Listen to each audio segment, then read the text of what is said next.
Shalom, assalamu alaikum.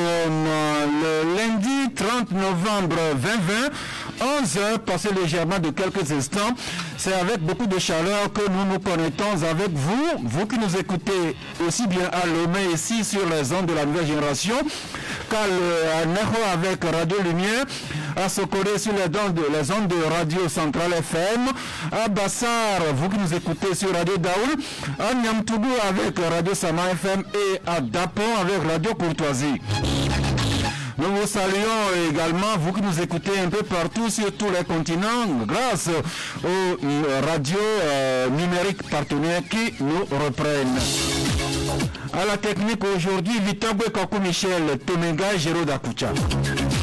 Au studio, les confrères et autres invités qui s'installent, le temps de les découvrir. Sachez que nous allons reparcourir encore la stratégie de riposte au nouveau coronavirus, la COVID-19.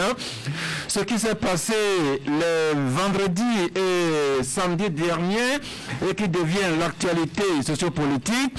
Est-ce que des opposants ont été embastillés ou bien est-ce que c'est pour cause de l'ordre public?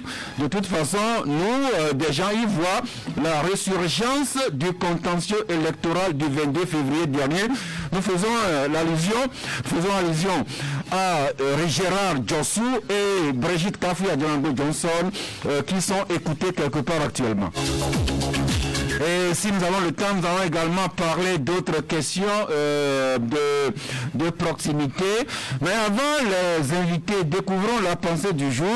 C'est Socrate que nous revisitons aujourd'hui, le philosophe qui nous enseigne que, citation, être homme de bien et ne pas chercher à le paraître, c'est le vrai chemin de la gloire. Encore une fois, être homme ou femme de bien et ne pas chercher à le paraître, c'est le vrai chemin de la gloire, nous enseigne le philosophe Socrate. Les confrères Ali Romoro Tchakala, bonjour. Bonjour Innocent Sasgao, bonjour à toutes les auditrices et tous les auditeurs de Canal FM. Et mon éternel et sympathique bonjour à Benjamin Larrey, un grand ami à moi. Et il sait pourquoi je lui envoie ce sympa coucou. Merci. Didier Assogba de Togo Brico News, bonjour. Bonjour Sas, bonjour aux auditrices, auditeurs de Canal FM, bonjour à Lomé Tchakala et bonjour à tous ceux qui sont à l'écoute. Merci. Nous attendons un troisième confrère, le temps qu'il nous rejoigne. Notre personne ressource aujourd'hui pour nous parler de la stratégie de riposte à la COVID-19. C'est le médecin commandant Bobli. Bonjour, mon commandant. Bonjour, Sas. Sinon que ce n'est pas tant le commandant que nous recevons que le directeur du CHU Campus. Bonjour, monsieur le directeur général. Bonjour, Sas Gao. C'est un plaisir pour moi d'être sur vos plateaux. Et bonjour également à nos auditeurs et auditrices. Toujours câblés à 11h. Surtout celles et ceux qui nous écoutent depuis Vaughan, n'est-ce pas, mon commandant? Naturellement. Ali Legrand du journal L'Audience, bonjour. Bonjour Sas, bonjour chers confrères, bonjour à l'invité. Et bonjour les auditeurs de la radio. Merci. Nous commençons juste pour pas parler de la presse togolaise, avec ce sous-titre 7e journée porte ouverte d'Apan qui devient la capitale de la presse togolaise. Ce sera à partir du 2 décembre prochain. Vous le rappelez, Ali Legrand, quand vous écrivez, quand votre journal L'Audience, quand vous titrez que le CONAP, le Conseil national des patrons de presse, se mobilise pour les journées portes ouvertes à Dapan, pendant que le Républicain Info lui aussi écrit que la 7e édition des journées portes ouvertes de la presse togolaise, les journalistes qui veulent parler de la citoyenneté et du patriotisme, pendant que Nouvelle Opinion écrit les 7e journées portes ouvertes, ce sera du 2 au 5 décembre à Dapan. Et puis la manifestation va parcourir tout le Togo dans le sens nord-sud. Ali Legrand? Oui, dans le sens nord-sud, comme vous l'avez dit, c'est le but de la presse, c'est d'être davantage proche de la population, d'apporter l'information. Vous savez que la plupart des journaux sont basés à Lomé. C'est un défi qu'il faut relever et je crois qu'au niveau du CONAP, l'on a pris la mesure de la chose et par rapport à cette édition des journées portes ouvertes qui ont lieu depuis quelques années, cette année encore, on se déplace à l'intérieur du pays et vous savez que nous sommes à une période spéciale. Et en période spéciale, il faut des mesures spéciales. Donc, naturellement, il y a une équipe de CONAP, justement, qui se déplacera à Dapan pour l'ouverture. Et dans toutes les préfectures du Togo, il y aura justement des émissions interactives et la sensibilisation sera encore au point par rapport à la pandémie actuelle. Merci. Ces journées portes ouvertes qui sont en cette année 2020 à leur 7e édition. L'idée a commencé comme ça. La première édition c'était à Agora Senghor et puis on est allé à la Blue Zone à Kakaveli et en 2018 c'était à Sokoré, 2019 Caran, cette année 2020 à Dapan, Didier Assoban. Voilà une idée qui est née au CONAP qui se veut vraiment inclusive au sein de la presse togolaise et qui se délocalise un peu partout dans notre pays. Oui, je pense que cette approche est véritablement à saluer, une approche qui veut vraiment rapprocher davantage la presse togolaise de la population. Si on sait que nos frères et sœurs de Lomé sont déjà assez gâtés, on va dire, par la multitude de médias qui existent dans la capitale togolaise et dans ses environs, avec l'essentiel de l'information concentrée dans la capitale et dans la périphérie. Aujourd'hui, il va falloir que de temps à autre la presse se déplace elle-même vers les populations de l'intérieur du pays afin de pouvoir se faire découvrir, mais aussi distiller la bonne information, donner la bonne information à nos parents de l'intérieur. Je pense que c'est dans cette logique que le nouveau président du CONAP a cherché à faire des journées portes ouvertes de la presse décentralisée, ce qui est en train d'être réussi actuellement. Et je pense que l'étape de Dapaon, enfin de la région des Savanes, va être une étape assez spéciale, vu que nous traversons une période de pandémie. Toute la presse, enfin l'essentiel des directeurs de publication ne pourra pas se déplacer là, mais une équipe assez représentative est là pour entretenir les populations à travers des émissions interactives. Je pense que c'est une bonne idée, que cela se perpétue et surtout que les autorités accompagnent ce projet-là pour permettre à la presse togolaise, dans sa diversité, de donner la bonne information aux populations, mais surtout d'être de temps en temps proche des populations. Merci. C'est cette 7e journée porte ouverte qui porte sur le thème citoyenneté et patriotisme. Au menu, le cérémonial d'ouverture, bien sûr, des conférences thématiques, des émissions interactives. Et vous savez que depuis 7 ans, c'est une tradition entre le CONAP et Canal FM. Le club de la presse qui va se délocaliser à Dapan. C'est depuis Dapan que nous allons animer en direct avec nos confrères de Radio Courtoisie et autres personnes, ressources qui seront de la partie. Et Tchakala, Didier et Ali le Grand parlaient de l'intérieur du pays qui n'est pas aussi disons tissé par la presse togolaise. Il faut quand même rappeler que les activités se mènent de temps en temps à l'intérieur du pays. Pas plus tard que la semaine dernière, c'est la HAC qui avait animé un séminaire à Tapamé, pendant que la même semaine passée, c'est le Profanet qui avait également conduit une activité à Kara pour dire que les confrères du Togo profond ne sont pas si oubliés que ça.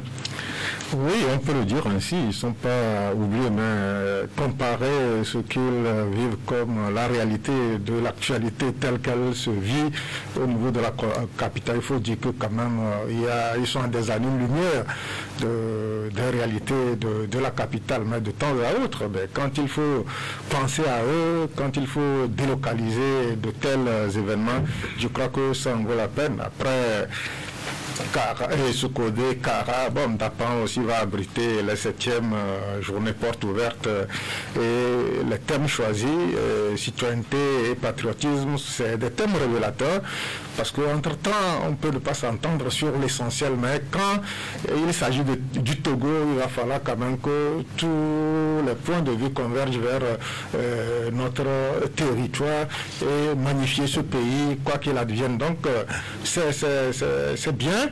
Et le bureau présidé par M. Tchaniao ne s'est en aucun moment soustrait de l'élan déjà donné par l'ancien président Jean-Paul Agbo. Donc, c'est ça la continuité. Et quand il y a continuité, il faut par moment apporter de nouveaux ingrédients pour donner un peu plus de piquant dans le bon sens à ces événements. Donc, tous ceux-là qui auront à se déplacer, je leur souhaite un très bon voyage et que les thèmes soient bien abordés pour que le Togolais comprenne que nous avons quelque chose en partage, c'est le territoire togolais. Merci, le territoire togolais qui doit être servi au même niveau d'information. Ce n'est pas toujours le cas, mais nous y travaillons au jour le jour. Eh bien, dans un communiqué de presse émis par le CONAP jeudi, il est bien dit que ces journées portes ouvertes vont se délocaliser à Dapor, mais dans le respect strict des gestes barrières. Nous sommes toujours en période de pandémie du nouveau coronavirus et c'est pas le médecin commandant, Dr Abobli, qui va me démentir. Absolument pas. Donc c'est la situation malheureuse que nous vivons depuis pratiquement 8 mois et qui nous donne du fil à retordre.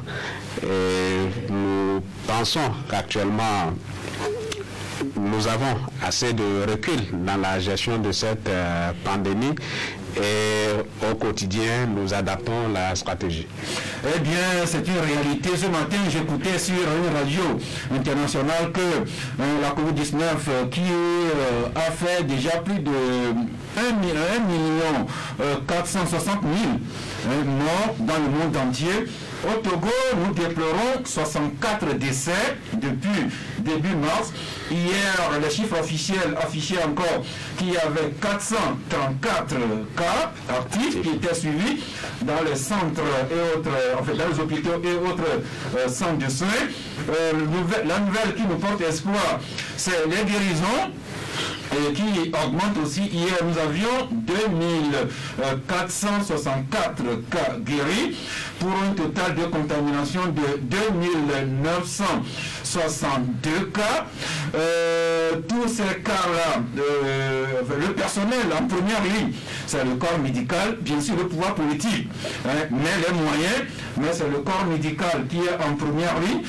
Docteur Abobli, encore une fois, chapeau à vous-même, à tous vos confrères, depuis les médecins jusqu'aux gardes malades, tous ceux qui sont au sein des malades, chapeau du corps de la presse. Alors dites-nous comment généralement vous prenez en charge les cas actifs qui sont actuellement en soins chez vous. Oui, les cas actifs, aujourd'hui, nous avons un maillage du territoire qui permet de s'occuper des patients au plus proche de chez eux. Au début de la pandémie, les patients étaient acheminés à Lomé, s'il faut le dire ainsi. Mais dans tous les districts du Togo aujourd'hui, on fait la prise en charge des patients. Et dans l'organisation également, il y a une certaine structuration. Au niveau des chefs-lieux de région, il y a des centres qui ont été réhabilités et dédiés à la prise en charge des cas Covid. Et dans ces formations sanitaires au niveau des régions, justement, l'accent est mis sur la prise en charge des urgences, des détresses vitales. Et à ce titre, même pour compter de ce matin, il y a une formation qui a été lancée à l'endroit des acteurs des centres de Thévié, Atapamé et Palimé. Ça, c'est d'une part. Maintenant, lorsque vous revenez à Lomé schématiquement, où nous avons un hôpital dédié, le CHR Lomé Commune, où on s'occupe des cas les plus graves, nous avons une panoplie de spécialistes qui travaillent en véritable symbiose pour la prise en charge le plus efficace et le plus approprié possible des cas. Et la prise en charge dans notre contexte, elle est une prise en charge qui est globale. Donc le patient n'est pas vu seulement que par rapport à sa maladie Covid, mais c'est également une vue d'ensemble, le patient avait tout ce qu'il traîne comme comorbidité, ancienne maladie, je voulais dire, sur lesquelles Covid est venu se greffer, et c'est la prise en charge de cet ensemble qui permet d'avoir les résultats que vous venez d'énumérer. Ces résultats, quand on compare sur les 3 dernières semaines, on constate que les cas actifs sont en régression.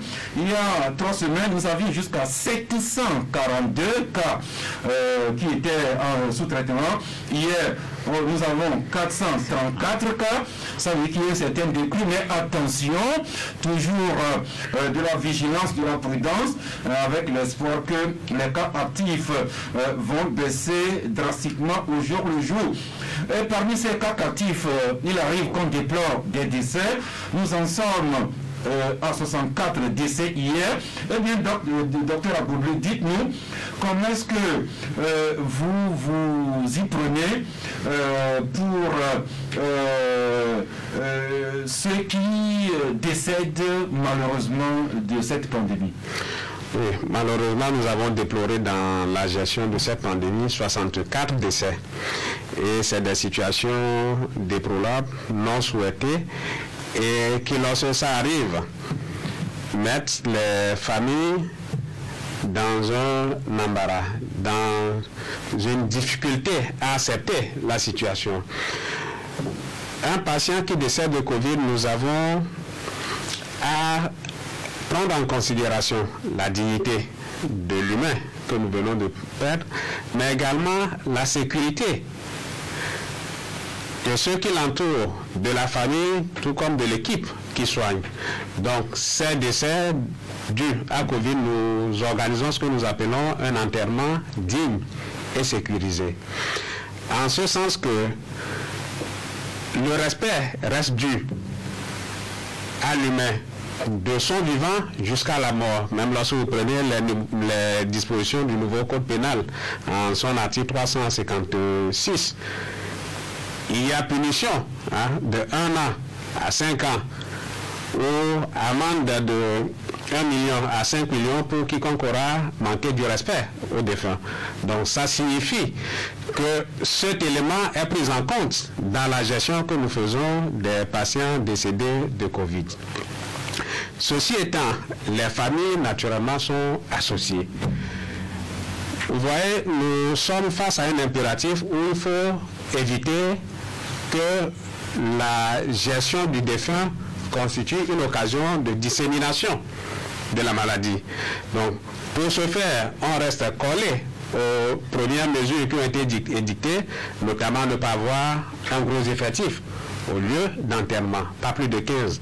Dans le cas d'espèce, nous n'inhumons pas les défunts sans associer les familles. Donc il y a forcément la famille qui est informée au prime abord. Ils participent avec nous au processus d'inhumation. Parce que, n'oubliez pas, on ne peut pas perdre un être cher et empêcher les parents de faire le deuil. Lorsque vous inhumez sans qu'il n'y ait participation des familles, le deuil est difficile à faire. Raison pour laquelle c'est fait dans ce sens, en respectant le strict minimum d'effectifs imposé.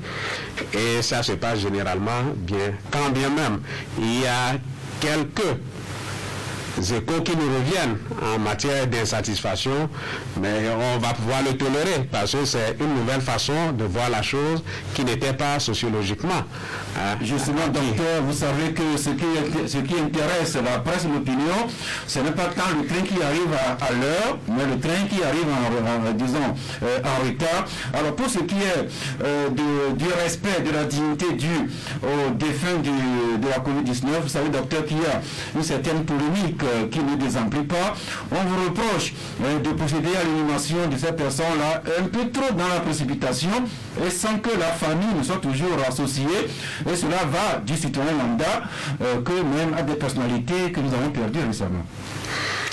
Parler de précipitation, je voudrais souligner qu'il faut plutôt relativiser. Le premier élément, on ne peut jamais, ou du moins dans notre pratique, il n'y a pas d'inhumation qui soit faite sans que les proches du défunt soit associé. La preuve, quiconque est admis à l'hôpital, la première des choses qu'on fait, c'est de prendre le contact d'une personne clé, d'un proche parent, qu'on doit pouvoir appeler en cas de situation non souhaitable. Donc cette personne, à coup sûr, elle est appelée et d'autres personnes sont associées. Le deuxième élément, lorsque nous parlons d'inhumation dans la précipitation, je ne dirais pas. Nous avons eu à inhumer des patients décédés de Covid 24-48 heures après, toujours dans cet esprit de permettre à ce que la famille soit associée. Donc rien ne se fait dans la précipitation absolue, il faut la relativiser.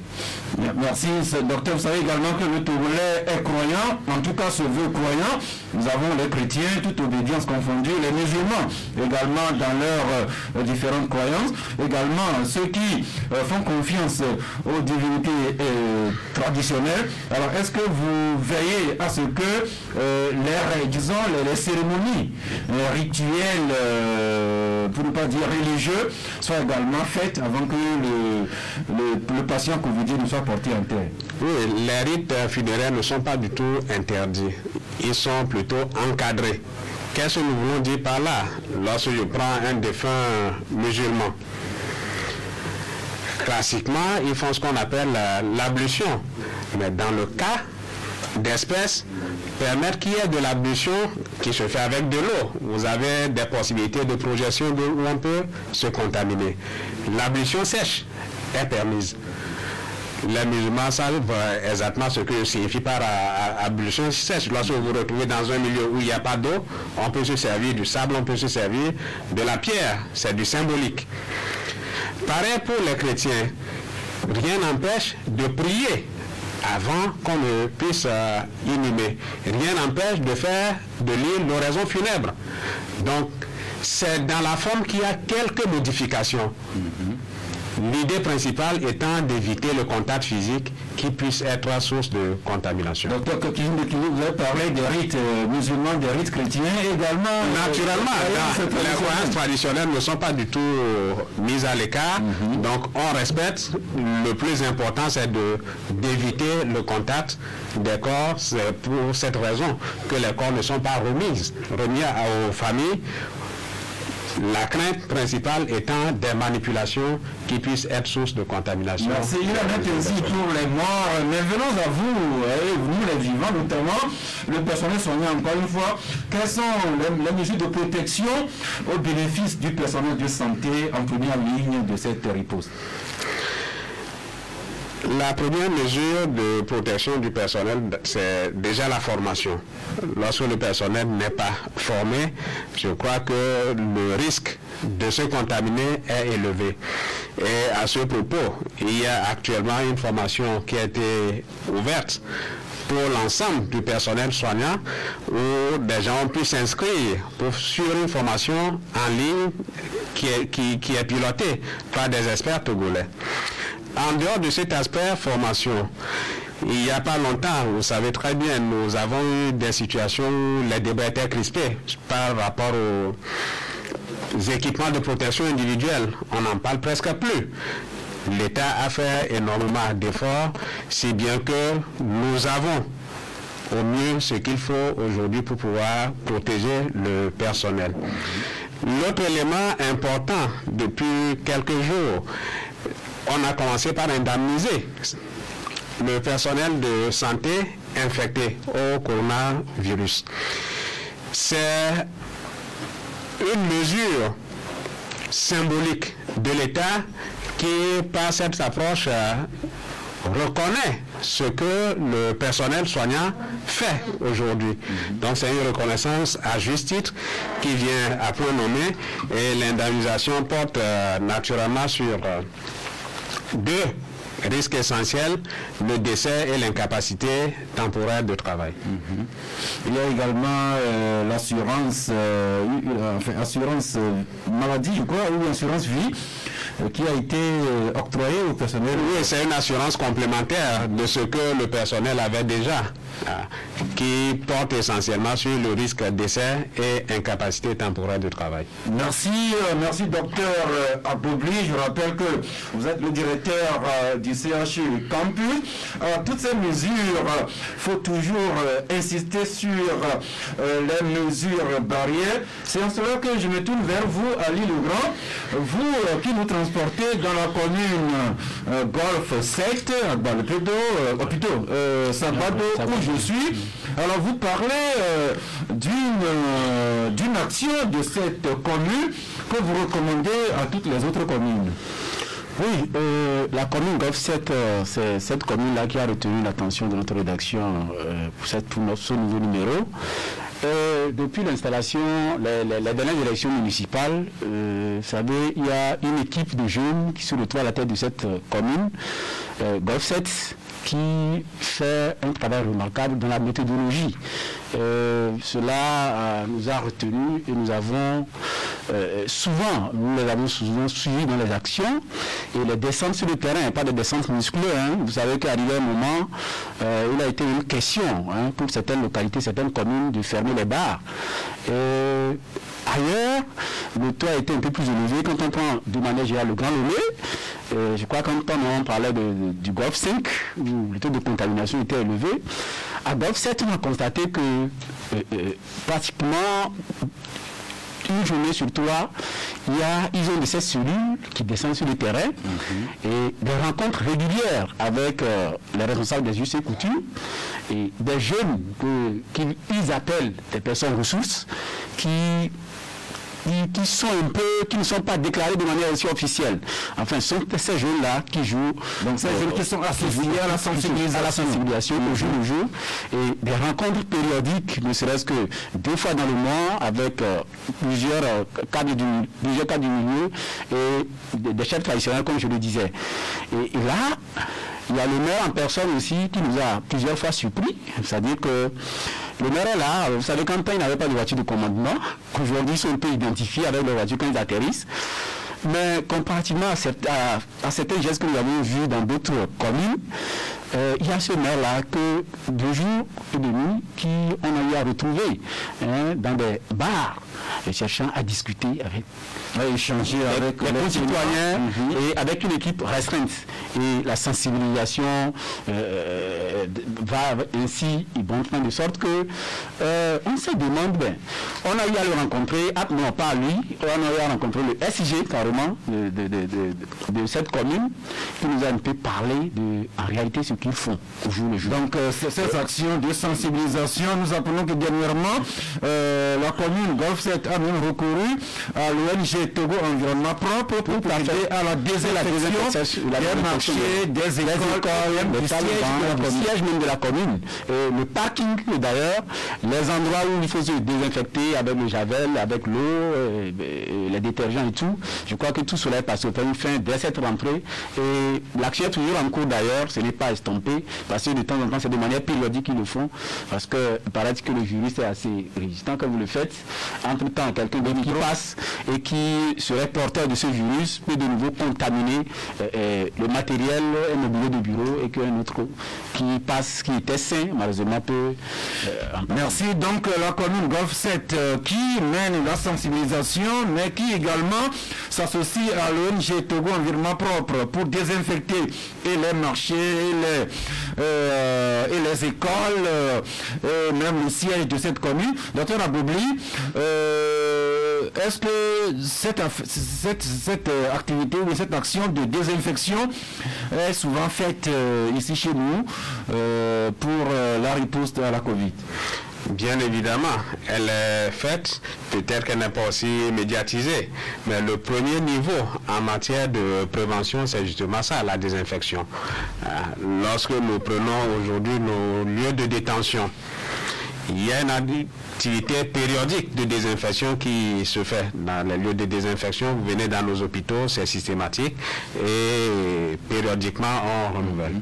Merci. Donc cette ONG Togo Environnement Propre, dont nous saluons la directrice Sonia Némé, vous ajoutez le reste, quand quelqu'un fait bien, il faut quand même le dire. La Covid-19 ne fait pas que des morts et des malades. Elle cause d'autres victimes collatérales d'ordre économique.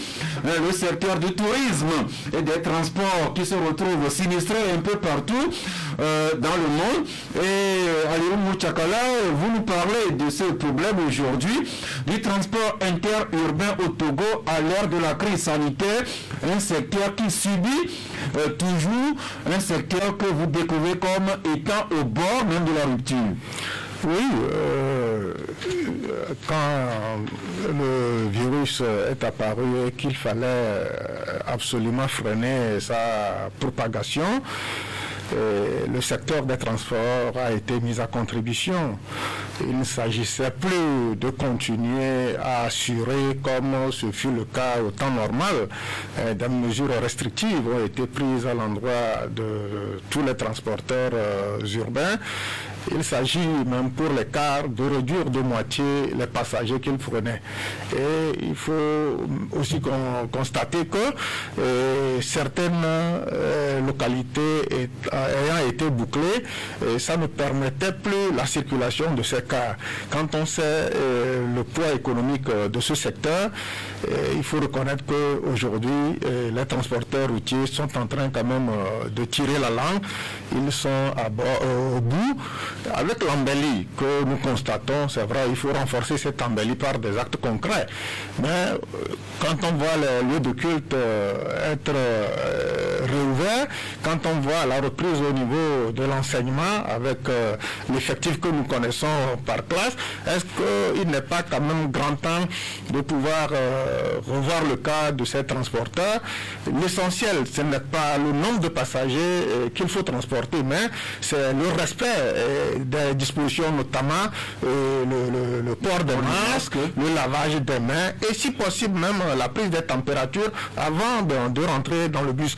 On ne peut pas aujourd'hui consentir de gros efforts pour la construction des infrastructures et en même temps voir mourir ce secteur pour lequel ces sacrifices-là sont consentis pour autre. Donc ils ont été de très bons élèves parce que tous ceux-là qui ont eu à voyager par ces cars-là se rendront compte qu'ils respectaient à la lettre toutes les dispositions édictées par le gouvernement. Donc ce n'était plus les cars remplis à craquer, aucun passager ne rentrait sans bavette. Aujourd'hui, je crois qu'ils ont dû répondre, c'est le ministre Achadedji, il faut soulager, sinon ce secteur risque quand même... Il faut rappeler que ce que vous dites là, ça vaut pour les compagnies de transport formalisées, c'est eux qui limitent le nombre de leurs passagers et qui imposent les mesures barrières, alors que quand on va au bord de la route avec le secteur informel, quand quelqu'un veut aller de Lomé à Kouvé, Didier Assoba, vous conviendrez que toutes les mesures dont parlait tantôt Alirou ne sont pas toujours respectées à bord de nos taxis et de transport de l'informel. Ben déjà que Kouvé reste une localité sinistrée, oubliée, et même victime, je dirais, de la politique telle qu'elle est faite au Togo. Une localité, cette grande agglomération-là... Non, il y a la problématique des transports en période de Covid. J'arrive. Qui n'a...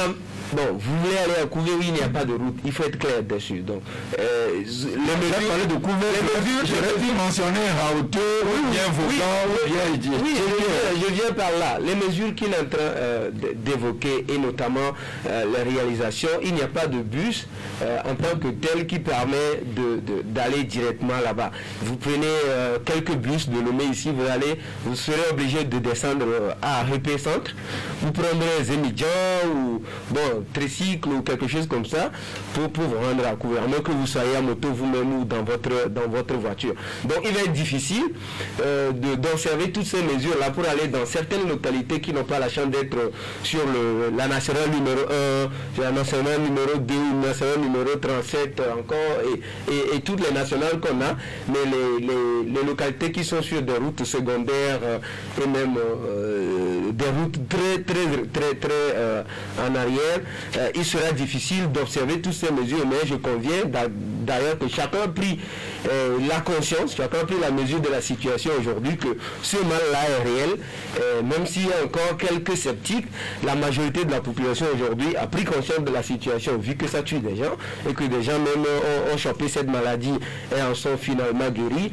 La douleur que les gens ont ressentie, les gens ont partagé dans les communautés avec plusieurs de leurs proches, et donc aujourd'hui il y a une petite peur qui a permis aux gens de prendre conscience, et je pense que même dans la circulation, dans le transport, c'est pas trop la faisable qui demande aujourd'hui aux gens de porter systématiquement les bavettes avant que les gens ne portent dans la circulation aujourd'hui. C'est ça, c'est la bonne nouvelle quand même, et je pense qu'il faut soutenir véritablement ce secteur de transport, et surtout ceux qui desservent les localités les plus Merci. La compagnie de transport qui respecte les gestes barrières, quitte à grincer un peu des dents au point de vue économique et financier. Docteur Abdoubli, ça nous rappelle encore une fois à la problématique du respect des gestes barrières, qu'on soit seul ou bien dans les groupes de 2 personnes.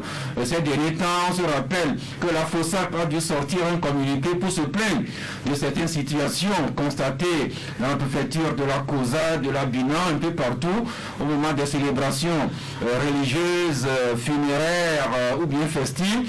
Il arrive souvent que les gens oublient qu'on est toujours en pandémie, docteur. Exactement, il y a des attitudes qui prouvent à suffisance que nous sommes en train d'allier cette situation où nous parlons de vivre avec la pandémie avec des actes qui, sur le terrain, donnent l'impression que tout est revenu à la normale, ce qui est absolument faux. Votre confrère l'a souligné, je prends son dernier mot. Lorsque nous prenons le secteur des transports, c'est bien vrai que ce secteur mérite d'être accompagné, mais sans qu'on ne modifie les règles. Covid aime le confinement. Lorsque vous êtes plein à craquer dans un véhicule, tous masqués, le risque de s'infecter, il est là. Donc, il y a des éléments clés sur lesquels on ne doit pas revenir parce que techniquement, ça se justifie. C'est peut-être trouver des alternatives pour éviter que ce secteur ne supporte à lui tout seul le coût de la crise. Il y a également les célébrations rituelles, nos fêtes traditionnelles d'initiation de ceci, de cela, les rites funéraires, où on remarque déjà que les mesures barrières ne sont pas toujours respectées. Ils sont difficilement respectés et respectables. Lorsque nous voyons aujourd'hui dans les maisons funèbres, on n'a pas encore abrogé la disposition qui imposait les 15 personnes, tout au plus, à avoir dans ces lieux. Mais qu'est-ce que nous constatons sur le terrain? Donc il est important que le citoyen comprenne la nécessité de ces mesures. C'est qu'on doit plutôt avoir une autre approche de ces rites et rituels qui sont tout à fait naturels et importants. Donc c'est de pouvoir voir l'aspect symbolique de la chose et voir qu'est-ce qui peut être adapté au contexte actuel. Je parlais tantôt de l'ablution sèche. C'est une façon de contourner ce qui devrait se faire normalement, mais on reste toujours dans le symbolique. Merci. Un peu plus d'efforts, encore d'efforts, le temps que la pandémie soit maîtrisée, qu'on y survit. Après, il nous sera toujours loisible de reprendre la vie normalement. Allez, le grand. Comme le confrère l'a dit, Tchakala, félicitations quand même pour ce corps de métier où les gens se sont montrés beaucoup responsables jusque-là, quand vous prenez les gros cas, effectivement, parce que il y a 3 semaines, j'étais allé à l'intérieur. L'intérieur où j'étais dans la région centrale. Pour 3 jours, j'avais pris un grand car. Quand vous voyez la situation, enfin, la distanciation sociale, on était très peu, bien aéré. chacun avait ses babettes, les mesures à l'entrée, comme on l'a sorti, et c'était vraiment appréciable. Aller-retour, j'ai beaucoup apprécié de très bonnes choses. Et je crois qu'au niveau des taxis et des petits bus, quand vous quittez ici pour les plateaux, la mesure n'est pas totalement respectée. Dans la mesure où quoi?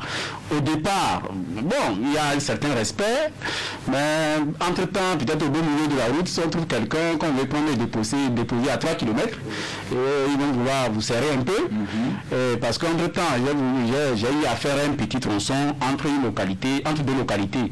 Donc j'ai constaté que là, les conducteurs de taxi et de bus ne respectent pas toujours la mesure, mais c'est l'occasion aussi quand même de rappeler que ce secteur doit se formaliser davantage, enfin s'organiser. Parce que la dernière fois, c'est ce que un sous-secteur du même domaine a eu à faire il y a 2 semaines à la FOPADESC à Lomé. Il y a le syndicat national des transporteurs de conteneurs du Togo qui était en assemblée générale. Et vous savez, l'objectif, c'était d'amener les premières autorités à avoir un œil sur ce qui se font. Parce qu'avec la pandémie de Covid-19 et tout le travail qu'ils font, il y a depuis quelques mois, l'économie naturellement à leur niveau, ils empathisent. Donc une meilleure organisation du secteur du transport, notamment avec ce que Scan a fait sur ses carrières le week-end, Scan qui a transporté, Scan Togo, qui a transporté la presse jusque-là pour que les confrères constatent de visu toute la discipline qui est de rigueur afin que les transports ne servent pas de lieu de contamination et même d'accidents mortels.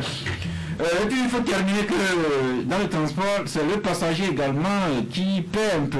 Avant le transport routier, Lomé, qui était de 1000 francs, est monté à 1500. Et ce qui est vraiment bizarre, pendant que la route était mauvaise, mais les passagers payaient 1000 francs. Maintenant que le goudron est fait, mais les transporteurs montent le prix en 1500 et la raison évoquée c'est qu'ils ne prennent plus le bus complet, une situation que je crois que les consommateurs c'est encore bien fait, parce que ailleurs de manière générale c'est doublé. Ah oui, lorsque vous devrez aller quelque part par le passé, à l'intérieur par exemple à 5 000 francs, si vous devez quitter ici pour 2500 à Takpamé, actuellement c'est 5 000. 5 000 quand vous descendez, vous devez remettre les 5 000. Eh bien, les consommateurs, les syndicats devraient revoir tout ça pour que nous portions tous le poids de la pandémie et pas seulement sur les épaules des transporteurs et encore moins des pauvres passagers qui triment déjà pour faire leurs courses. Il est 11h de 43 minutes. Abordons à présent la page politique avec ce que nous avons sous-titré « Est-ce de l'embastillement des opposants politiques ou bien c'est plutôt la sauvegarde de l'ordre public ?» De quoi y voir plutôt derrière l'arrestation de de Gérard Djossou et de Madame Adjango Johnson, une forme de résurgence du contentieux électoral du 22 février dernier. Revue de presse avec Forum de la semaine qui écrit atteinte à la sécurité intérieure de l'État, 2 membres de la dynamique, Monseigneur Podio, sur le banc des accusés. Togo Matin lui écrit tentative de déstabilisation de l'État, la dynamique Monseigneur Podio en grande difficulté. Le correcteur écrit Djossou et Adjamabo arrêtés pour coup d'État par des documents de l'enfatillage maladif du régime continu. Et Tchakala, vous consacrez à ce sujet 2 articles. D'abord, vous écrivez l'assaut final contre la citadelle dynamique Monseigneur Podro, Djamabo et Djossou arrêtés. Et la suite, vous demandez, vous y consacrez dans votre éditorial que vous titrez La fatale erreur. Oui, c'est une erreur de gamin, c'est une erreur d'amateur. Et quand vous voyez un peu ce qu'est la dynamique Monseigneur Podro aujourd'hui, il faut constater que tous ceux-là qui savent lire entre les lignes, tous ceux-là qui maîtrisent la chose politique, constateront que cette dynamique ne constitue aucun danger pour le pouvoir. Et d'ailleurs, il y a des faits révélateurs qui attestent que cette dynamique même a accepté ce qui s'est passé le 22 février, parce que Agbome a nommé son premier ministre, il a ses ministres aussi, mais quand ce regroupement veut organiser une manifestation, il n'adresse pas la demande au premier ministre que nous ne connaissons pas d'Agbome, et encore moins à celui de l'administration nommé par Agbome, au ministre, pas Bob Pessi, qui est un ministre du président Faure, le président élu le 22 février dernier. Donc aujourd'hui, nous arrêter ces deux responsables de la dynamique et dire que c'est pour la déstabilisation des institutions de la République et aussi atteinte à la sûreté de l'État. Je pense que c'est gros, c'est une très mauvaise publicité pour le pouvoir en place qui n'a jamais été aussi serein, et une très bonne publicité pour cette dynamique qui constate que elle fait quelque part mal. Si elle ne faisait pas mal, est-ce que on va échafauder cet inconsistant délit pour les prendre? Donc je crois que c'est des erreurs à ne pas commettre. C'est vrai que le pouvoir ne voudrait plus voir la prolongation du contentieux électoral du 22 février excéder le cadre de 2020, mais la manière franchement n'y est pas, et que politiquement c'est pas productif pour le pouvoir en place. C'est ce que vous titrez, que l'arrestation de ces deux acteurs politiques, Gérald Johnson et Adjango Johnson, c'est une erreur fatale. Le vendredi soir, on a écouté le communiqué signé du procureur de la République qui laissait entendre que Gérald Johnson a été arrêté parce qu'il y aurait un plan de déstabilisation des institutions de la République, et c'est par la suite que l'enquête a mené également à Madame Adjango Johnson qui a été arrêtée le samedi soir, mais c'est surtout les conditions. D'après les témoignages, c'est en pleine rue que Gérard Johnson a été enlevé par des personnes en civil. Un enlèvement que le procureur a tenté de justifier après. Didier Assoba, on peut y voir là vraiment, est-ce que c'est l'état de droit qui a été vraiment respecté quand on considère les conditions de l'arrestation de Gérard Johnson? Vous savez, il y a des faits qui se produisent au Togo et qui nous donnent certaines fois cette conviction de ce qu'on aura toutes les difficultés de tourner dos aux péripéties du passé. Vous imaginez, décrivons un peu la scène. Quelqu'un qui est en circulation au volant de son véhicule, qui arrive, le feu rouge s'allume, il s'arrête et il voit des gars en civil qui se jettent sur lui. Et il descend la vitre pour voir qu'est-ce qui se passe, monsieur, quel problème il y a. On se jette sur lui, sur son volant, et on le roule de coups d'abord, on l'enlève de là, quelqu'un d'autre prend le volant, et on prend une direction inconnue avec sa voiture. Et vous imaginez cette scène-là, ceux qui ont pu assister à ça, le traumatisme que les gens peuvent subir de voir que quelqu'un à bord de son véhicule, au volant, en pleine ville, au feu rouge, il n'était pas seul, et on l'arrête de cette façon-là, et qu'après, on nous dise qu'il a un coup d'état sur papier.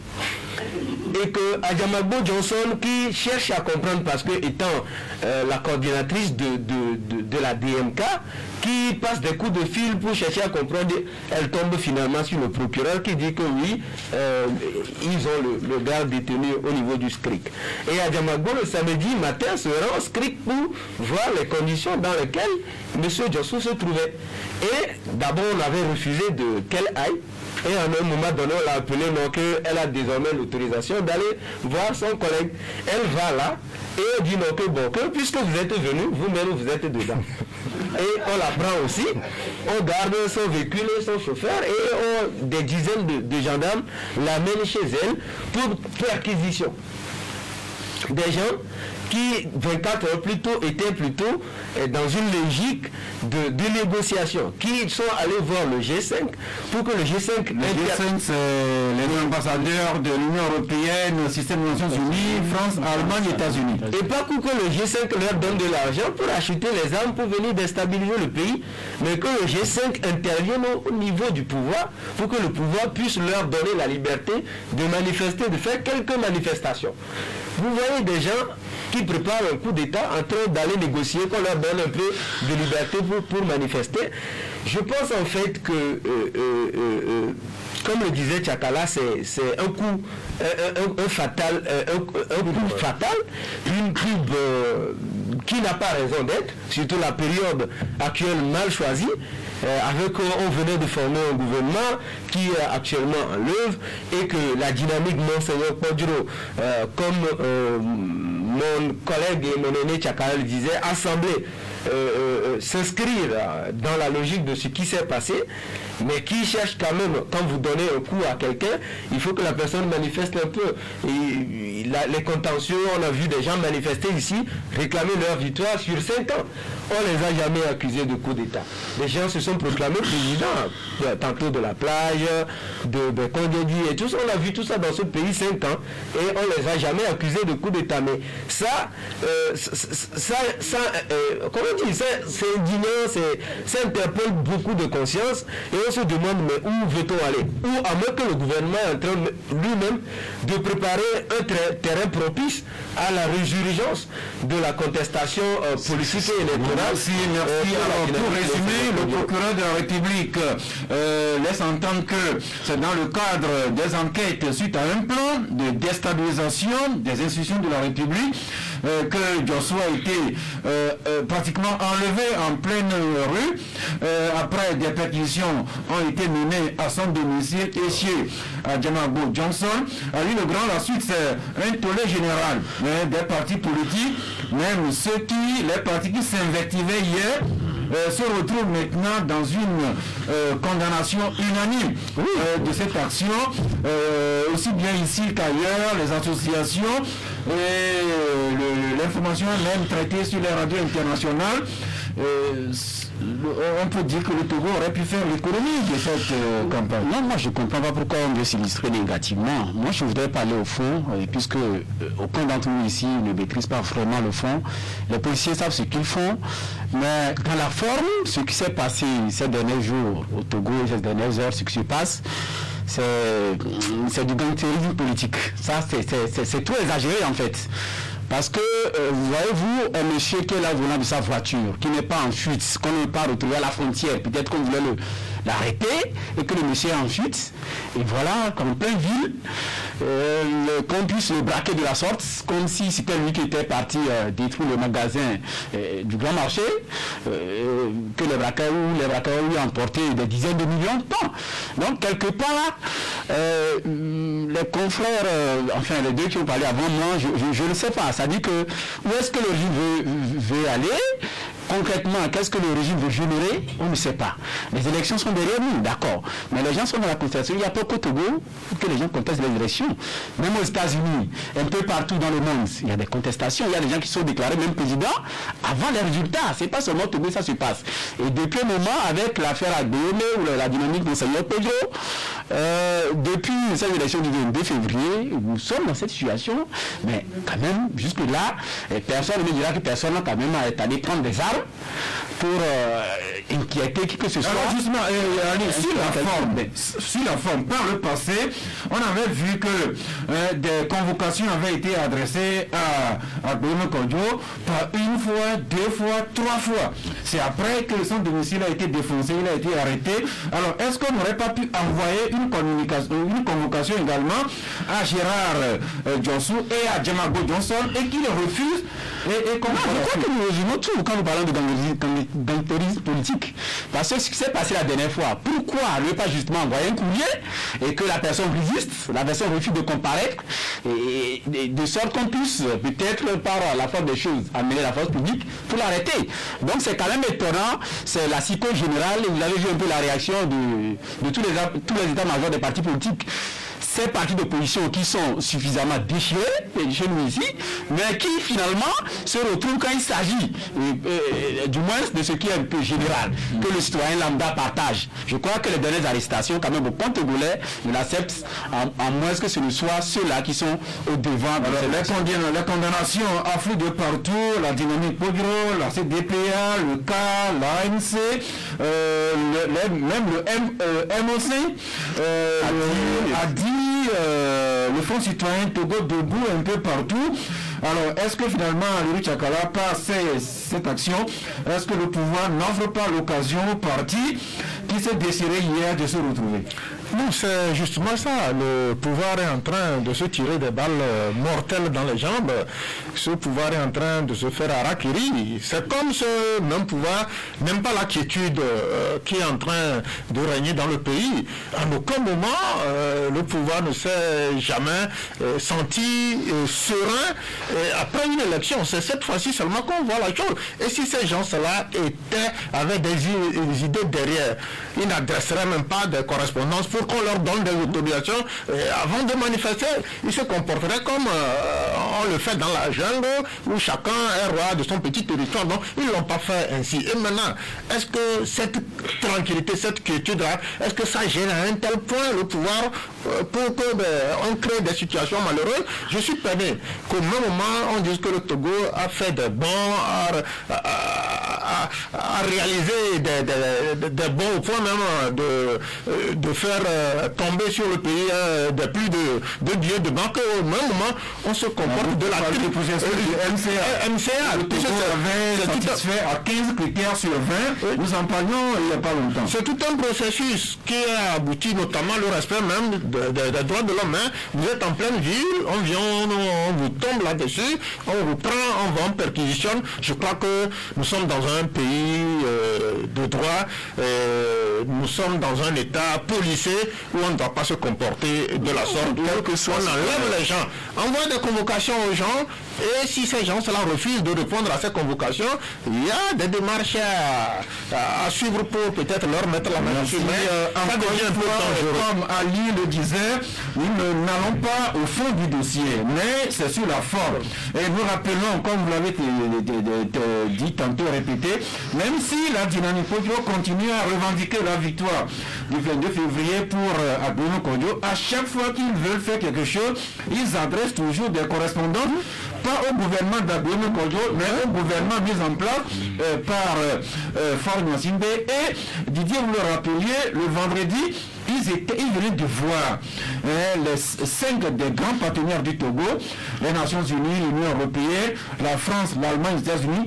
Alors, pour son image, est-ce que c'est ce jour-là même que le pouvoir aurait dû faire procéder à l'arrestation de Djossou et d'Adjama Bodjo? Non, mais pour ajouter à la liste, la semaine même écoulée, Agbouno Kodjo lui-même a adressé une lettre ouverte, pas à lui-même comme chef d'État, mais au chef de l'État, Faure Gnassingbé, pour retracer un certain nombre de difficultés qu'il traverse et tout ça depuis l'élection présidentielle. Donc vous voyez, je ne comprends pas. Des fois que comme Tchakala le disait, on a l'impression que lorsque c'est calme, c'est suspect pour le pouvoir. Oui, on cherche pourquoi c'est trop calme. Il faut qu'on arrête de solliciter celui-là pour lui poser des questions, voir s'ils n'ont pas quelque chose derrière la tête, parce que c'est trop calme. C'est l'impression qu'on a. Les gens sont allés négocier et le pouvoir a les renseignements à temps normal. Et ils savaient que la dynamique allait rencontrer le G5 le vendredi là. À quelle heure ils savaient.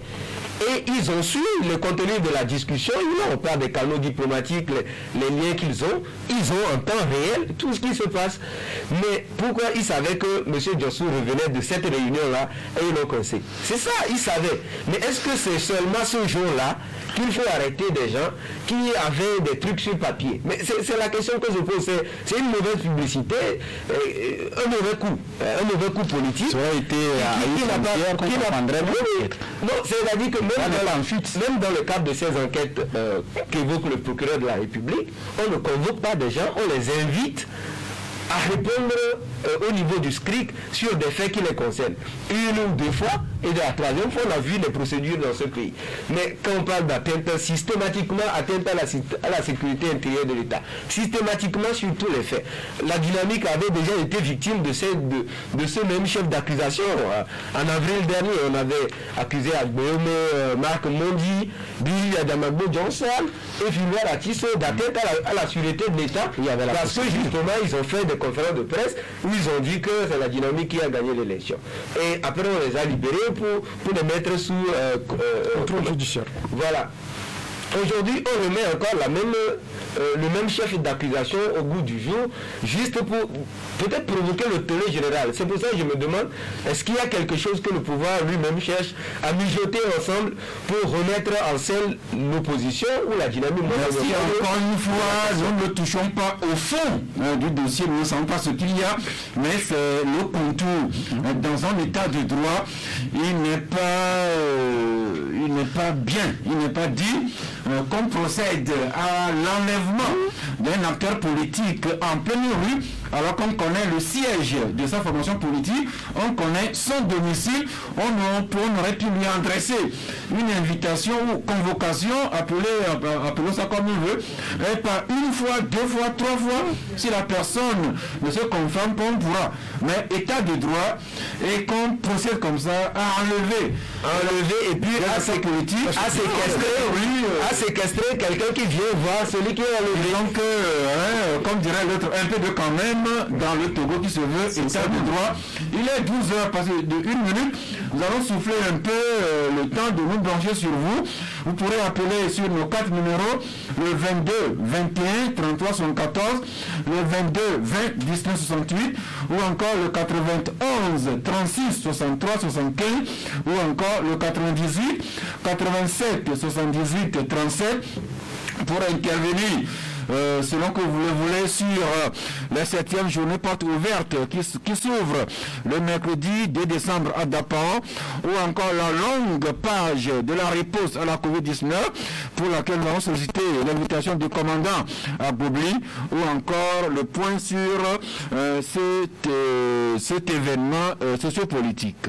Eh bien, autour de la table, Dr Agbobli qui est toujours là pour vous, les confrères Ali Legrand, Didier Assogwa et Alirou Tchakala pour recevoir vos questions, vos commentaires, et puis de rester sur les sujets traités aujourd'hui. Bonjour l'ami en ligne.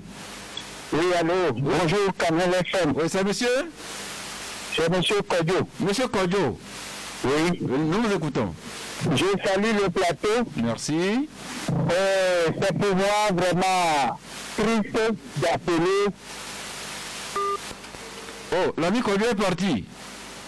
Eh bien, il est là. Chade, nous passons suivant, bonjour. Bonjour. Oui, c'est monsieur? Comment vous allez? Ça va chez nous, c'est monsieur? Patrick, oui, allez-y. Voilà, merci. J'aimerais intervenir d'abord à propos de Covid-19 là. Moi, j'ai fait pour les 4 dates à venir, c'est-à-dire le 24, le 25, le 31, le 1er. Parce que c'est en ce moment-là précis qu'on constate la propagation de cette maladie. Souvenez-vous, quand c'était la fête traditionnelle au niveau de la région centrale, on a eu des cas confirmés. Donc, je ne sais pas ce que l'État prépare bien dans la commune. Qu'est-ce qu'ils font pour sensibiliser les jeunes sur ce fait? C'est ça mon premier réticule. Le deuxième problème, ou bien mon deuxième souci, c'est sur le plan politique. Vraiment, ça, je suis écœuré. Parce que j'ai quelque chose à vous dire. Pour la première fois, le 22 février passé, moi j'ai voté UNIR, sans vous mentir, je le dis. Pourquoi? J'ai vu le programme. Le programme UNIR, ça me convaincu. Voilà ce qu'il avait fait et ce qu'il peut faire. C'est bien beau. Mais à ma grande surprise, ce qui s'est passé ce week-end-là, vraiment, c'est humiliant. Vraiment humiliant. Comme vous venez de le dire ça, on ne sait pas ce qui est retenu contre ces gens, mais la manière dont ils ont arrêté les gens, c'est pas normal. On n'est pas de droit. Mais le moment où on avait accusé le député Pacha, on a vu les preuves. ils sont allés, le procureur n'a pas que nous avons montré les choses. Et ceux-là, comme je vous l'avez dit, nous ne voulons pas aller au fond du dossier, restons seulement sur la forme pour le moment. Mais vos préoccupations sont notées, nous allons revenir dans un moment. Le temps que nous prenions le lecteur en ligne, bonjour. Allô, bonjour frère. Oui, c'est monsieur. Monsieur Colani depuis la guerre. Oui, je m'entendais bien. Je salue vos invités. Merci. J'ai souvent décrié ce pouvoir. Si le gars n'est pas légitime, c'est les actes et tout. On ne peut pas dire le contraire. Mais seulement, ce qui est encore plus dangereux, c'est le procureur. Vous allez m'excuser devant ma communauté. Ce qu'il a envoyé, ça ne tient pas la route. Ce procureur, dans ce pays-là qu'on a besoin de grands marchés, vous avez dit comment il s'est tué. Le colonel qui est mort, qu'on a tué, qui est mort à Okala, il n'a pas annoncé la mort, mais après 4-5 mois, il sort pour nous dire qu'il y a eu des enquêtes. Le procureur n'a pas compris le chef de l'État, n'a pas le voir, s'il peut servir le peuple et non le chef de l'État. Lui, il n'a pas pu mettre en cause. Des fois, quand il sort sur les antennes comme ça, il met mal à l'aise, lui qui a vomité à l'école. Surtout le procureur, il n'a qu'à comprendre. Il n'a qu'à être logique, ce qui va permettre à la jeunesse que nous voulons laisser des valeurs. Merci pour votre service. Je vous en prie, cher ami Colani. Nous passons au suivant. Bonjour. Oui, monsieur, bonjour. Bonjour, monsieur. Oui, je voudrais poser une question, docteur. Ok, il vous écoute. Où en est-ce pour nos effets cliniques là? Pardon? Les effets cliniques. Disons, les tests cliniques. Oui. Ok. Et puis la seconde préoccupation. Oui. Franchement, ça, ces messieurs sont fatigués. Je veux parler du pouvoir. Oui. Ils sont fatigués. C'est pourquoi nous on dit qu'il faut qu'ils passent la main pour une chose. Parce qu'on veut voir autre chose que ce qu'ils nous présentent là. Ok. Merci. C'est Sylvain Bailly. Merci, il est parti, mais il a quand même dit ce qu'il était d'accord. Le suivant, bonjour. Oui, bonjour. Oui, c'est monsieur. Abonné. Oui, allez-y. Le docteur est là. Il est là, il vous écoute. Docteur, s'il vous plaît, par rapport à Covid-19, moi, ma femme, mes 3 enfants dans un véhicule, la force Covid nous interpelle pour qu'on puisse descendre un membre. Entre autres, moi, ma femme, la grand-mère et 2 enfants, on descend toujours pour Covid. Est-ce que vous pourriez nous donner une appréciation là-dessus? Alors, dites-moi, avant le docteur, est-ce que vous étiez en surcharge dans le véhicule? Non. C'est ce que je dis. Moi, ma femme et 3 enfants. Moi, ma grand-mère, ma femme, la grand-mère et 2 enfants. Vous voyez? Ça veut dire que vous êtes 5 à bord de votre véhicule. Je suis au volant avec ma femme, il y a 3 enfants derrière. Ok. Je suis au volant avec ma femme, la grand-mère et 2 enfants derrière. Merci, c'est compris. Voilà. Il va vous répondre dans un moment. Ok, par rapport, s'il vous plaît, la seconde partie. Je salue le ministre Bawara qui, entre autres, nous a appris les agissements et les agitations de l'opposition. À ce jour, nous constatons que c'est le pouvoir, après avoir acquis sa réussite par la Cour constitutionnelle, qui procède par des agissements et des agitations.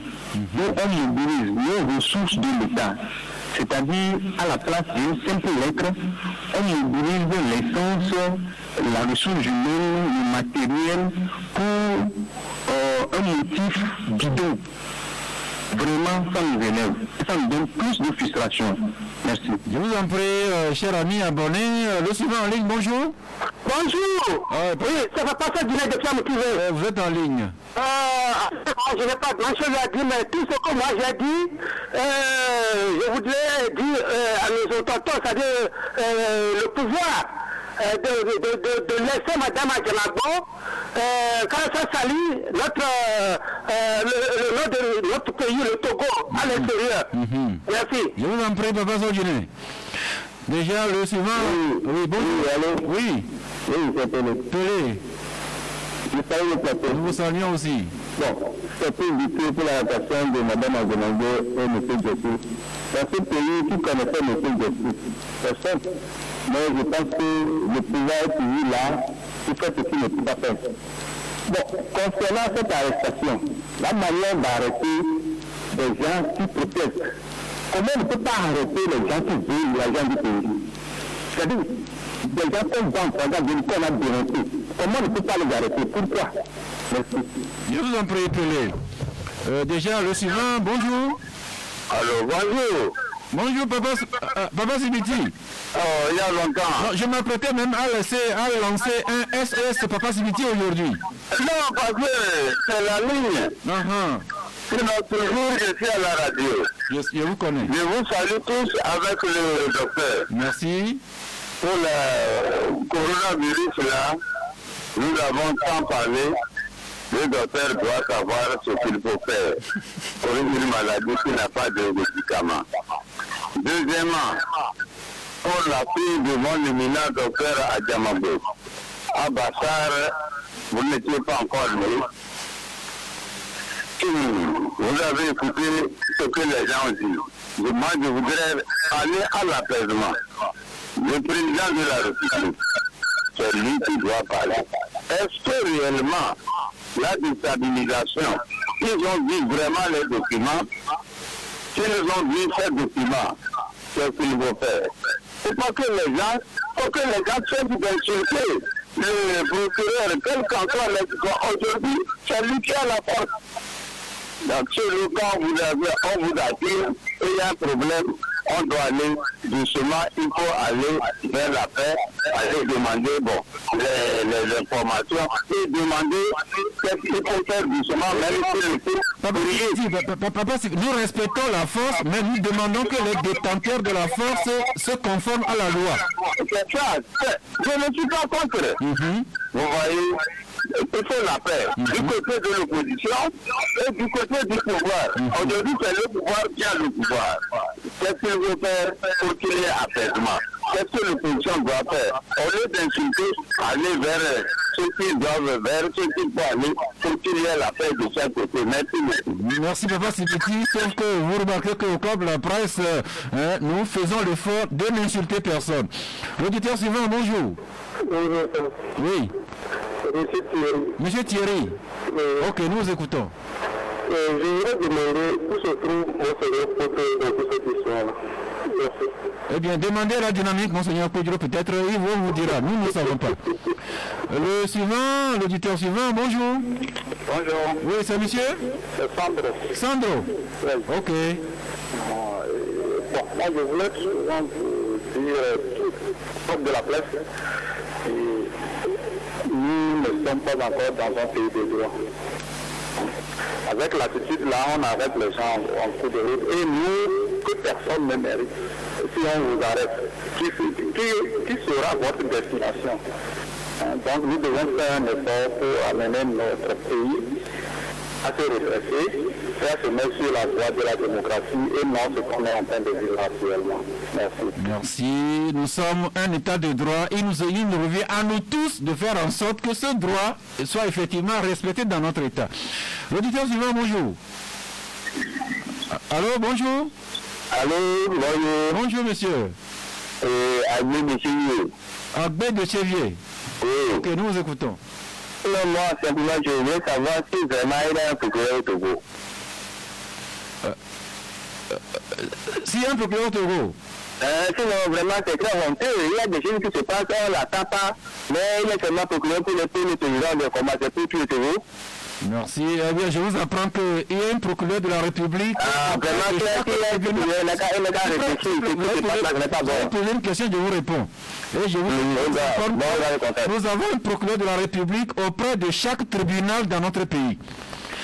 Oui, le dernier auditeur aujourd'hui, le temps que nous répondions aux questions. Bonjour. Ah, ok. Docteur Arbobli, vous savez, un certain nombre de questions qui vous sont adressées. Donc, le premier dit craindre pour les fêtes de Noël et Nouvel An venu parce que ça pourrait faire flamber les contaminations. Oui, sa crainte elle est justifiée. Et je pense que les autorités sanitaires ne sont pas du reste dans la réflexion et les méthodes à adopter pour pouvoir endiguer le phénomène. Au quotidien, nous faisons des analyses fines pour voir quelle stratégie adopter pour faire au mieux, nuire moins. Donc, la crainte, elle est là, mais il ne faut pas qu'il soit désemparé il y a des solutions qui vont pouvoir... Alors justement, qu'est-ce que vous avez à nous dire pour nous apaiser, nous qui sommes un peu nombreux à avoir ces craintes-là? Oui, nous tous qui sommes là à nous inquiéter, nous avons une part de responsabilité en la matière. Il est hors de question de tout faire porter au gouvernement. Donc chaque citoyen, où qu'il soit, quel qu'il soit, a le devoir de pouvoir se conformer aux règles prescrites. Et si chacun s'applique en veillant à ce que son frère ne s'écarte pas des mesures prescrites, je pense que la crainte va pouvoir naturellement être endiguée. Merci. La question suivante, où est-ce qu'on est pour les tests cliniques? Les 4 projets de médicaments phytosanitaires qui sont en test pour la COVID-19? Les tests sont en cours. Je crois que le bon mois viendra pour pouvoir communiquer sur les résultats. Alors, la question suivante, ils sont en 5, une seule même famille à bord du même véhicule, et les éléments de la FOSAP qui contraignent à en descendre certains. Oui, les éléments de la FOSAP n'ont fait qu'appliquer ce qui est prescrit dans la réglementation. C'est dire qu'un véhicule de 5 places ne doit pas en prendre 5, mais c'est 4. 2 derrière, 2 devant. Donc, dans ce test, il n'y a pas eu de détails relatifs au profil des occupants, qu'ils soient ou non de la même famille. Donc, on dit de ne pas avoir plus de 4, donc ils ont juste fait leur boulot. Donc c'est 4 personnes à bord d'un véhicule, le conducteur, le passager de droite et 2 passagers derrière. Même si c'est la même famille. Bien sûr que oui. Mais c'est une question qui m'a été adressée directement. Ça porte sur des prisonniers qui seraient en quarantaine depuis plus de 2 semaines. On leur a fait 4 à 5 tests négatifs, mais on continue à les garder en confinement. Je ne sais pas si vous avez connaissance d'une telle situation. Je n'ai pas connaissance, mais je vais vous expliquer comment se gère la situation de Covid en milieu de détention.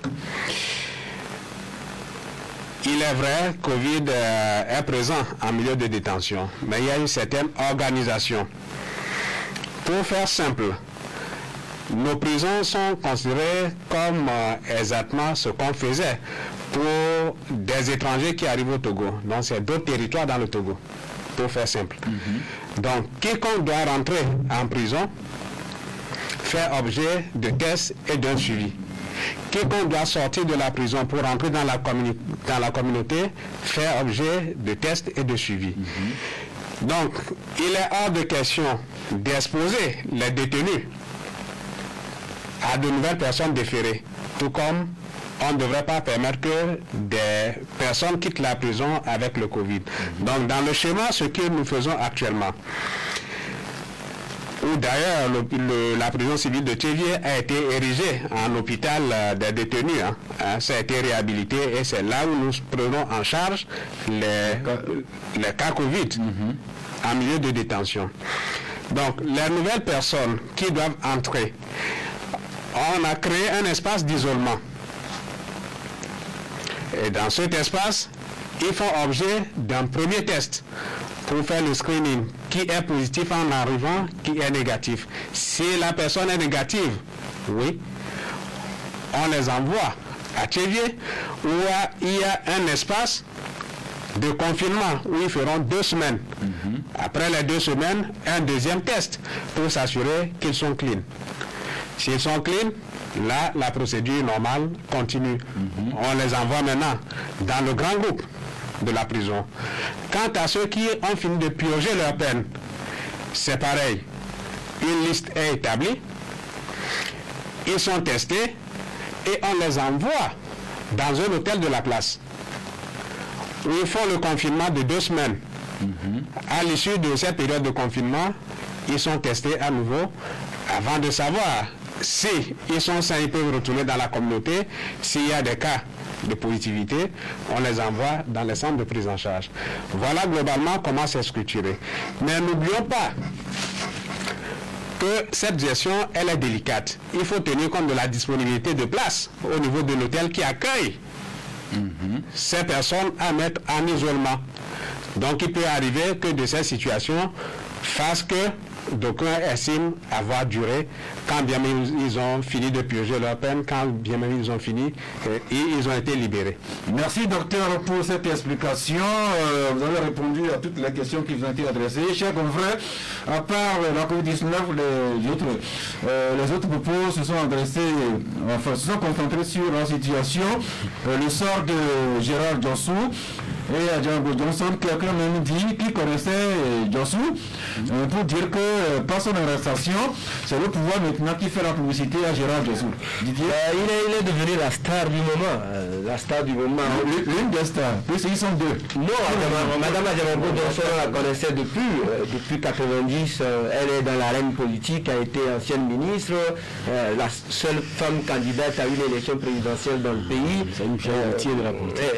Elle est déjà très connue, pas seulement au Togo. Vous avez vu les condamnations à l'international de plusieurs organisations de défense des droits de l'homme. Adjambo n'est plus à présenter. Mais aujourd'hui, celui qu'on est en train de découvrir, qui fait la une, c'est M. Djossou. Et c'est d'ailleurs lui qui a été arrêté de cette façon-là spectaculaire, tout près de chez vous ici, à ce feu rouge là. Donc, attention quand vous passez là-bas dans votre véhicule. Bien évidemment. Donc, c'est déplorable qu'on en soit encore là, à un moment donné, à un moment où on promet gouverner autrement, on veut faire des choses autrement pour faire avancer, qu'on en soit encore là à s'adonner à ces pratiques. C'est juste déplorable pour l'évolution du Togo que nous avons. Alors, Tchakala, j'aime bien votre article, vous dites Djossou et Adjambo Johnson arrêtés pour ce qu'on leur reproche, d'accord, mais et la suite? Alors, quelle suite voyez-vous à cet événement? Non, c'est de démonter rapidement ce qui a été monté de façon précipitée, sinon on n'a pas besoin de sortir d'une école de détective pour comprendre que ça ne tient pas. Pour comprendre que nous avons touchons pas. Mais absolument. Mais non, c'est trop gros pour être vrai. Quelqu'un qu'on a pris comme ça, de cette façon, si on était ailleurs, mais déjà, sa capture, son enlèvement, et ça va se retourner contre ceux-là même qui se sont comportés de la sorte. Et puis l'autre qui va au secours de l'autre pour voir comment est-ce que là, on le capte aussi, ou on la capte aussi là-bas, pour dire que oui, vous aussi, vous êtes mêlés aux soupçons qu'on avait pour l'autre. Je crois que ça ne fait pas sérieux, c'est un comportement d'amateur, et le pouvoir est quand même sérieux, a quand même des galons pour ne pas se comporter de cette triste façon-là. Donc on demande carrément, et puis qu'on vive une situation normale, une situation apaisée dans le pays. Merci Ali Legrand. Je voudrais schématiser ce que l'auditeur a dit, que le 22 février 2020, il a voté le candidat Faure Gnassingbé parce qu'il se voyait séduit par son programme, mais le même auditeur s'est dit déçu de la tournure que prennent les événements, notamment les arrestations de Djossou et de Adjambo Johnson. Je crois que c'est ce que nous devons être dans ce pays. Un bon citoyen, c'est celui-là quand même qui sait juger au bon moment. C'est-à-dire, le monsieur a présenté un programme de société. Le monsieur Faure Gnassingbé. Le monsieur Faure Gnassingbé, le fils de Yadema. Non, Faure Gnassingbé. Il a présenté un programme de société que vous avez trouvé très intéressant et qui vous a emballé. Et là, vous le votez. Maintenant, si entre-temps, dans cette gouvernance, vous l'avez voté, bon, il est au pouvoir et qu'il pose un acte qui n'est pas bon, ben, il faut être en mesure quand même de pouvoir le relever. Et quelles que soient les critiques que l'on reçoit, je crois que c'est de la sorte que nous pouvons construire cette société, parce qu'actuellement, le Togo a une très mauvaise image à l'extérieur, au plan international, avec cette situation qui s'est produite seulement il y a... Merci. On n'a pas le temps d'évoquer d'autres sujets, mais juste rappeler que, en fait, semaine dernière, la première ministre, Mme Tonuga Dogbe, elle s'est rendue sur l'IFAD, l'Institut de formation à Barkwasi, mais elle a également visité le chantier qui nous tient tant à cœur. On a sur le numéro 1, à partir de Sarakawa jusqu'à Mango, le tronçon Kanté-Mango, le tronçon Kanté-Sarakawa et le tronçon de Sadouré également. Elle a pu rencontrer les entreprises, la population usagère et riveraine. Je crois qu'on lui a donné toutes les explications et je retiens pour l'essentiel que Mme Johnson a dit que les travaux devront être terminés. Madame Tonuga Dogbe, excusez-moi. Madame Tonuga Dogbe, la première ministre a dit que les travaux devront être terminés en juin 2021. C'est noté. Également rappeler que en temps le Togo était éligible au programme Threshold du MCC, c'est autour de 40 milliards de francs CFA. Un journal qui écrit que le Togo est en droit de bénéficier de ces 40 milliards. Entre autres, c'est une bonne chose, mais encore une fois, le Togo est état de droit. Nous avons tous le devoir du chef de l'État jusqu'au citoyen lambda de faire respecter l'état de droit. Comme l'a dit le commandant Agbobli, la riposte également, il nous revient à nous tous, à l'État, mais à tous les Togolais, individus, groupes associés, de faire en sorte que nous arrivions à bout de cette pandémie. Tout dernier acte, c'est les cartons de fin d'émission Dr Agbobli. À la fin de l'émission, chacun décerne un carton vert pour féliciter, carton jaune pour mettre en garde, carton rouge pour sanctionner. Ces cartons sont adressés à des personnes physiques ou morales, mais de préférence sur des sujets qui n'ont pas été traités aujourd'hui. Ali Legrand, montrez la voix, docteur. Ouais, moi je donne un carton vert à Madame Doubert, le Premier ministre actuellement, qui fait de grandes sorties un peu partout sur les chantiers. Et en lui demandant, en l'encourageant, tout en lui demandant de faire en sorte que la voie à partir de Kanté jusqu'à, je ne sais pas, vers le jusqu'à Tanguaré puisse vraiment être. Elle a été sur le terrain. Et je vous donne la conclusion. Pas seulement terminée à temps comme elle a dit, mais bien fait. Bien faite et dans le temps. Didier Assoba. Moi je vais donner un carton vert à un jeune homme que j'ai découvert il y a quelques semaines. Il s'appelle David Kekeli, il est à l'écoute. Carton vert à lui pour tout ce qu'il fait pour l'univers du gospel au Togo. Merci. Allez, Romo Tchakala.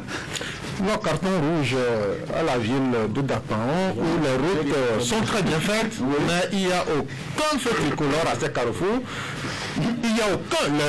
Sur le plan infrastructure routière, Dapaon est gâté. Bien gâté. Il n'y a pas de feu tricolore avec des pertes en vie humaine. Vivement que au moins plus de à l'attention des journalistes qui vont aller à Dapaon pour les journées portes ouvertes. Les rues sont bonnes, sont bien faites, mais il n'y a pas de feu tricolore. Docteur, mon commandant Agbobli, votre carton de fin d'émission? Mon carton, il est rouge. Et il est décerné au choral et groupes musicaux qui baissent les masques pour louer et adorer. Merci. Eh bien, c'est enregistré. Les chorales et groupes musicaux, vous qui baissez le masque pour louer, carton rouge, portez le masque. Même j'étais à l'église évangélique de Sabado hier, la chorale chantait bien, mais les chansons ne sortaient pas parce qu'à cause du corona, mais on a quand même compris l'essentiel. Eh bien, c'est fini pour aujourd'hui. Le club de la presse vous retrouve demain mardi à 11h, si Dieu le veut, et Dieu le voudra certainement. C'est pourquoi nous vous prions encore à chérir et à célébrer la vie.